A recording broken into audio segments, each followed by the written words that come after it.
Hello everyone, my name is Kayleen and welcome to today's tutorial on frozen shoulder.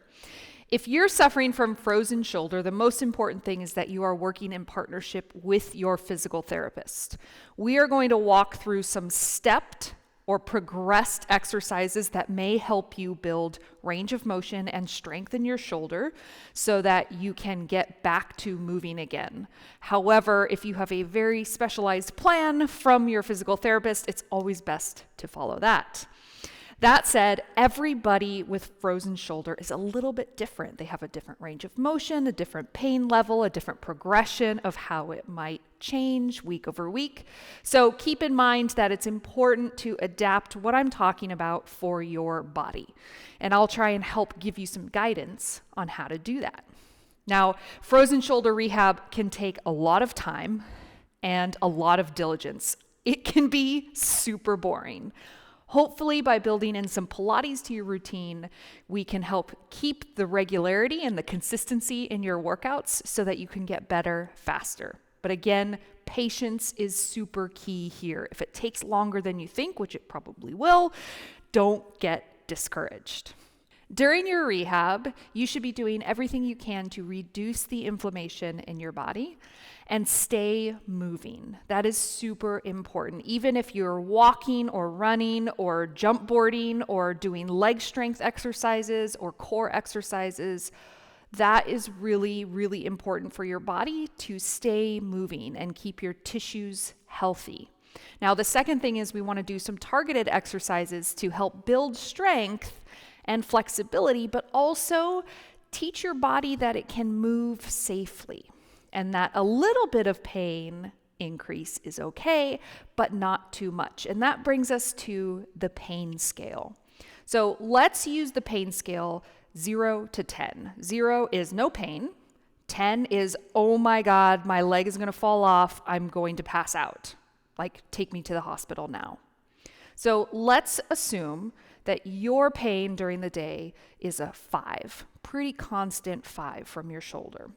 When you come to your Pilates session, I expect your pain to rise to a level 6. It may even go to a level 7, which is okay, but you don't want to go any further, and you want to think about dialing it back. We don't want to exceed 2 levels of increase from your baseline pain during your exercises. So that's really important in helping you pick which exercises are going to be appropriate for you that day. Now, the second thing is your workout should not make you sore for days on end. You probably will feel a little bit of discomfort or elevated pain on the pain scale for a couple of hours, but it should not linger into the next day or the day after. We are, again, trying to teach your body that you can take some load, you can do some work, and it's not going to cause a crazy amount of pain, that it's actually very safe to do that. And moving tissues that are inflamed can sometimes help pump things through and get them moving and feeling good again. Again, it takes time. Everybody's different. You know the caveats here. Okay, so now that we've talked about pain and what to expect, let's get into moving on your Pilates reformer. So we should start in quadruped. I'm going to walk through how to scale this exercise from basic, if you have a lot of pain and very limited mobility, to how it should progress over time as you get healthier and stronger. So quadruped basically means you're on all fours. So I am going to add some springs here just for stability, as you can see my carriage was moving. And we're going to come on to kneeling.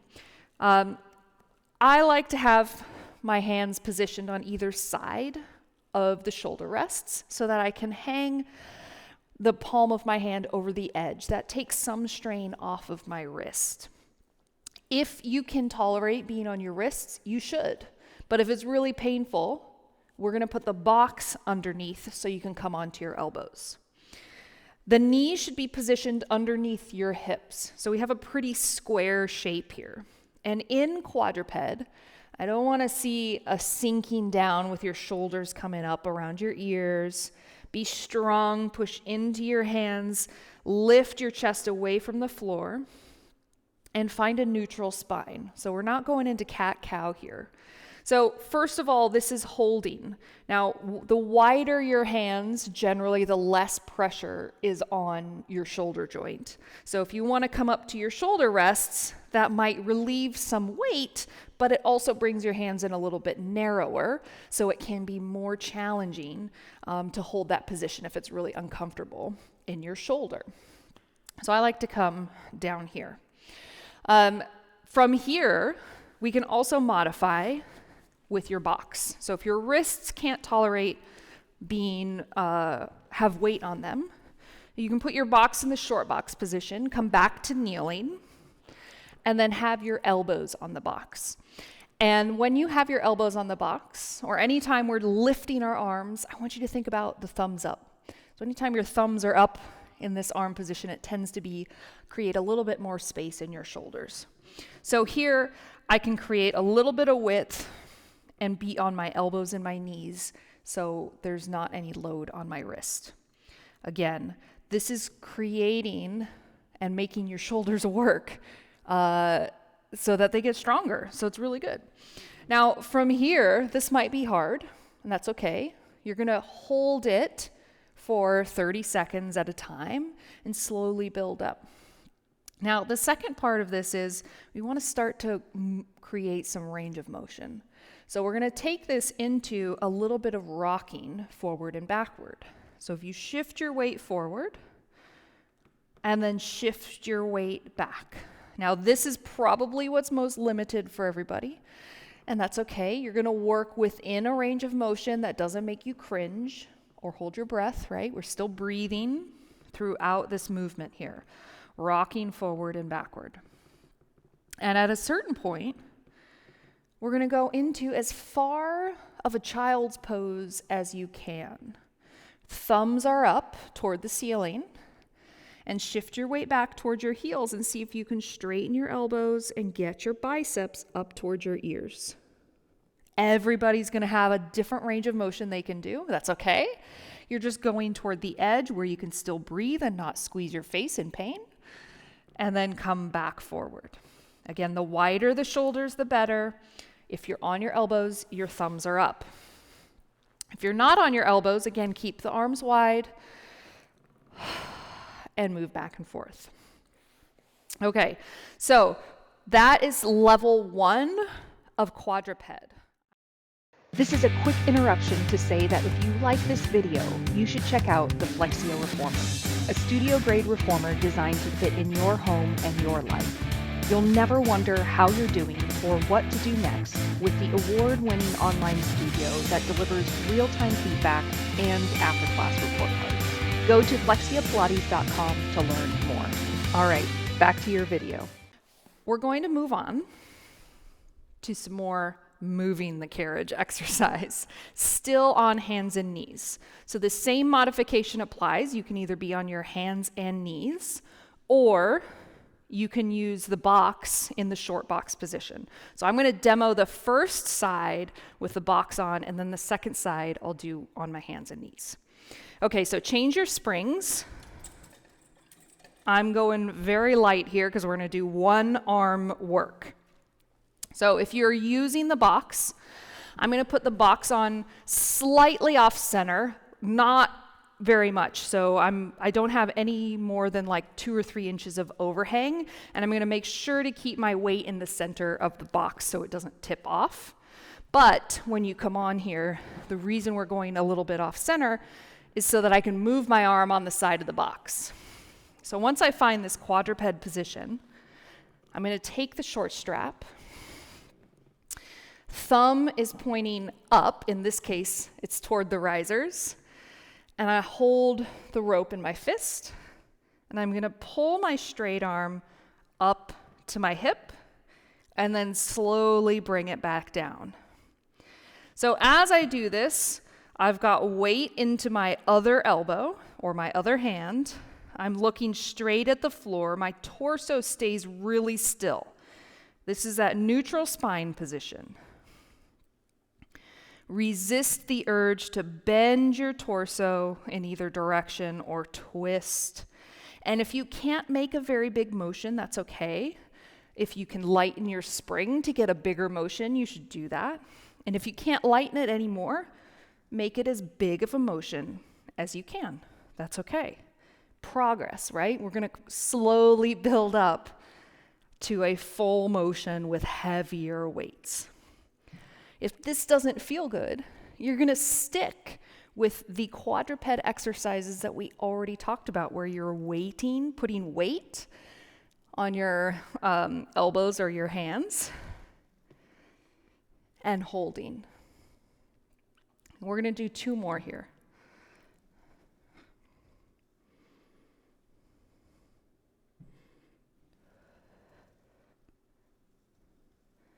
Beautiful. Okay. Let's take a little stretch. Can't resist. Little child's pose, thumbs point up. Sink back. If you need to make your arms wider into a Y, that's fine. Breathe.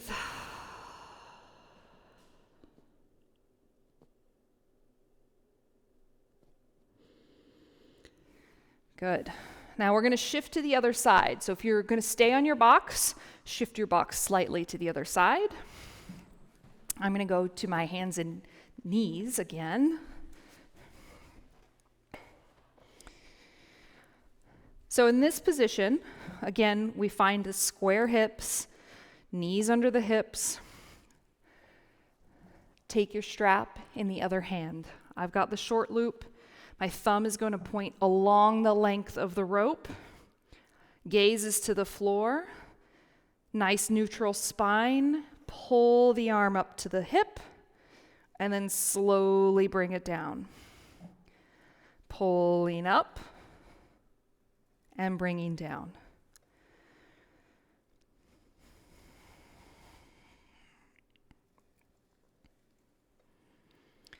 Make sure you're still breathing here. And check in. We're going for consistency here, holding that excellent form throughout the entire set. So the chest doesn't start to droop. You don't do any side bending or rotating. You have the same slow, controlled pace. And you're moving the same range of motion. 2 more.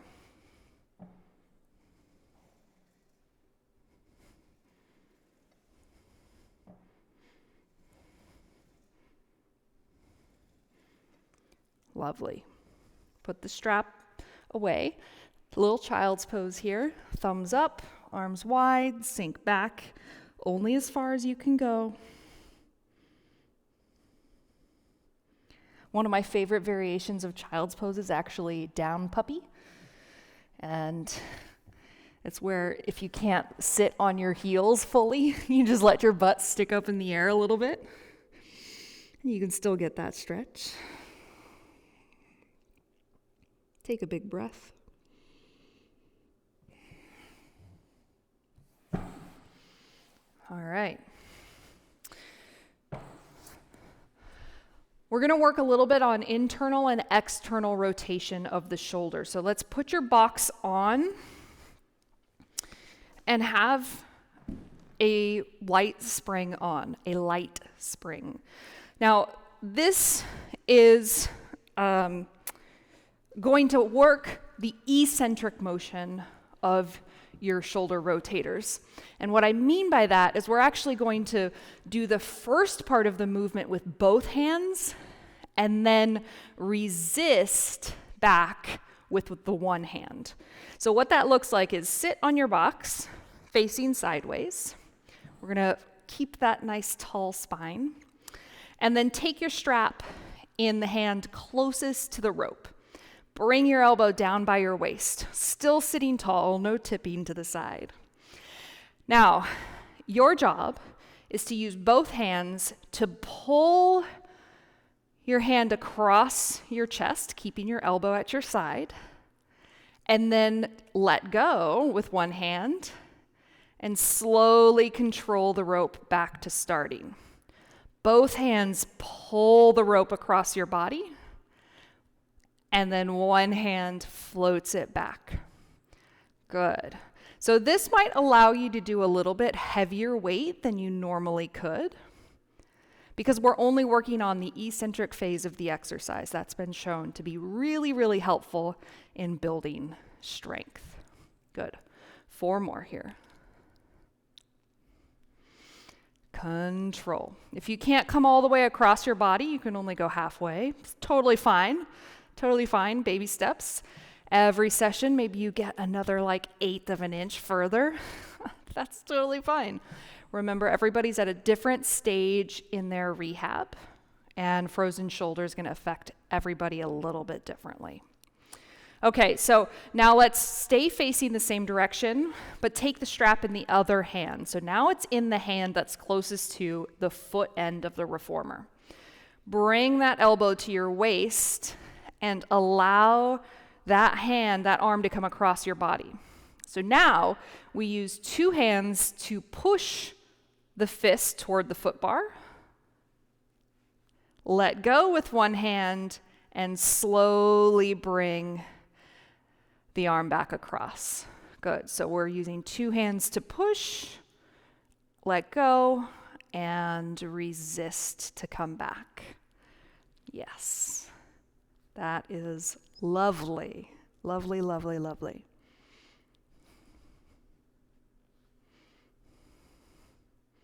Again, maybe you can only come halfway. That's fine. Work within that range where you're only increasing your pain by 1 point on the 10-point pain scale. 2 more here.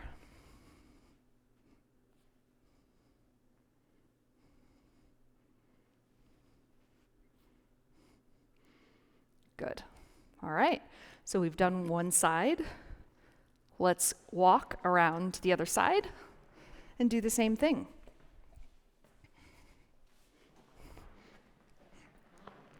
Strap goes in the hand closest to the ropes. Elbow comes right by your side. Use your free hand to help pull your fist across your torso, keeping your elbow at your waist. Let go and resist as the strap comes back home. Both hands pull across your body. Let go, resist, returning to home. Keep going. As we move through this exercise, your chest stays facing forward. Your spine is long and tall.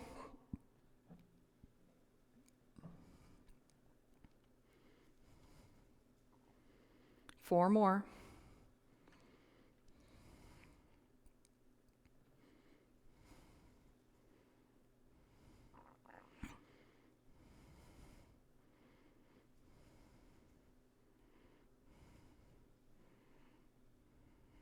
Last 2. Exhale, pull, and resist. Good. Now the strap comes to the hand closest to the foot bar. Elbow comes by your side, fist goes across your torso. Both hands push to externally rotate your shoulder. That means the fist goes toward the foot bar. Let go, resist as the rope goes back to starting. Both hands push toward the foot bar. Let go with the hand closest to the rope and come back.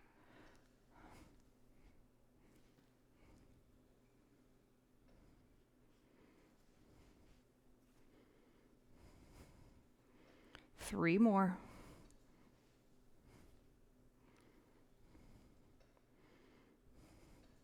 Stay tall.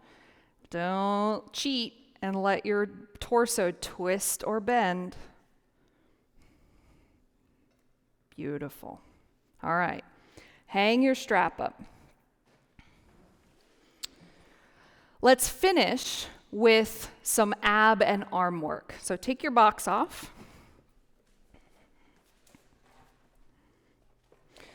I'm going to keep this on a fairly light spring for this arm work.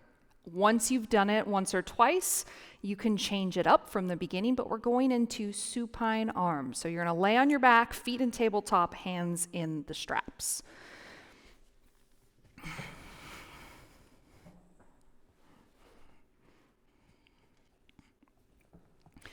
So let's reach behind you for your straps. If this is uncomfortable, maybe you need to roll to your side to bring them into your hands. I like to have my short loops here.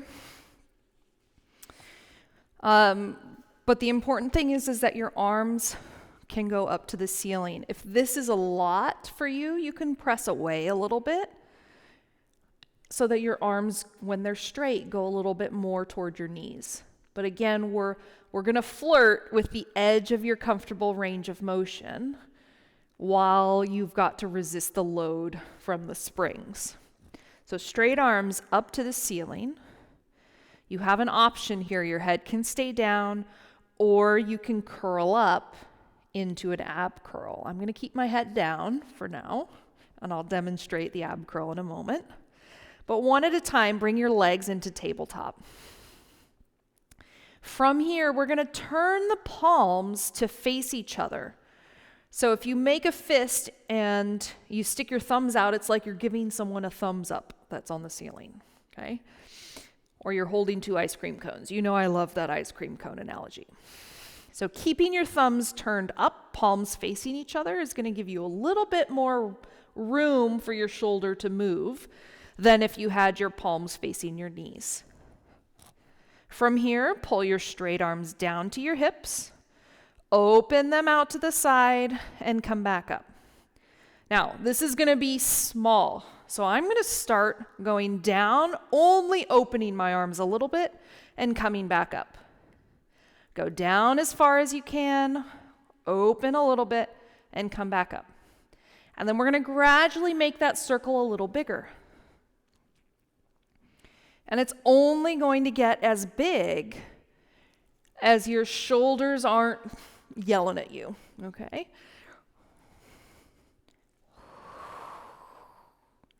Inhale, the arms come up. Exhale, they pull down.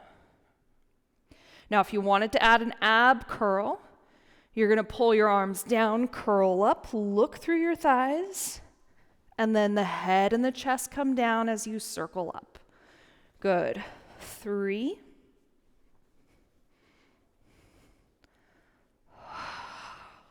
2.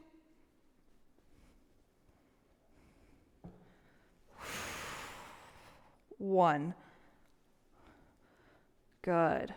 Take your feet down. Whoop. Let your shoulders, your arms rest for a moment. Maybe take a little side-to-side rock with your knees. We've got to finish up by reversing the direction of your circles. Come back to center. Feel free to add the ab curl from the beginning if you'd like. Arms up, palms face each other. Legs, one at a time, come into tabletop. From here, the arms open out to the side, circle toward the hips, and then float up the center to starting.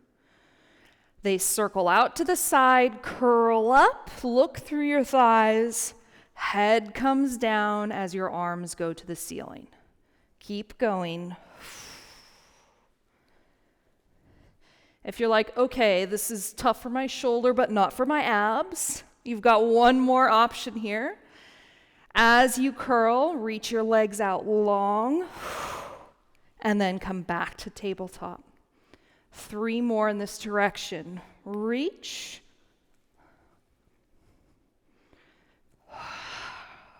2.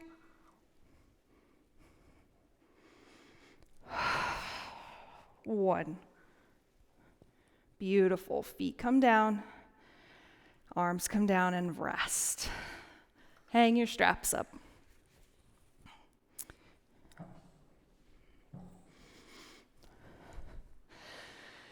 All right, Thank you so much for joining me today. I hope you found that tutorial helpful.